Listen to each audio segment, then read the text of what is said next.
माझ्या गावच्या अंगणातली कारल्याची वेल म्हणजे माझ्यासाठी फक्त एक वेल नाही, तर एक जिवंत प्रयोगशाळाच आहे. ते कसं तर विज्ञान शिकणारी विद्यार्थिनी आणि विज्ञान शिकवणारी शिक्षिका म्हणून मला पुस्तकातलं ज्ञान इथे प्रत्यक्ष दिसतं, उमलतं आणि वाढतं सुद्धा. कारल्याच्या वेलीवर 2 प्रकारची फुले लागतात, मेल फ्लावर आणि फिमेल फ्लावर. मेल फ्लावरच्या खाली कोणतंही स्ट्रक्चर दिसून येत नाही, फक्त देठावर उमललेलं पिवळं फूल, बस एवढंच काय ते. आणि दुसरीकडे फिमेल फ्लावरच्या खाली अगदी छोटीशी कारल्याची लहान रचना असते. हेच पुढे खऱ्या कारल्यामध्ये रूपांतरित होतं. पण या दोघांना भेट घडवून आणणारा दूत म्हणजे हवा, मधमाशी किंवा वारा. आणि जर हे दूत कमी पडले तर मग मीच पुढे येते, अगदी शेतकऱ्याची मुलगी म्हणून. सकाळच्या शांत वेळी मी वेलीजवळ जाते, एक ताजं मेल फ्लावर हातात घेऊन त्याच्या पाकळ्या दुमडते.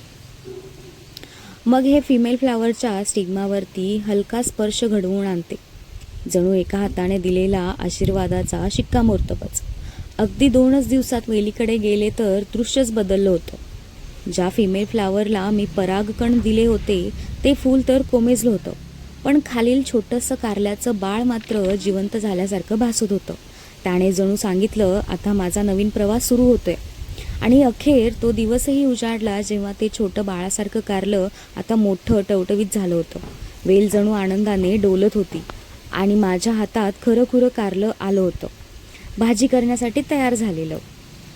प्रयोगशाळेतल्या टेस्ट ट्यूबपेक्षा गावच्या वेलीचा प्रयोग जास्त सुंदर वाटला. आता या कारल्याची कोणती रेसिपी करते हे पाहण्यासाठी चॅनलला लाईक, फॉलो आणि सबस्क्राईब करा. थँक्यू.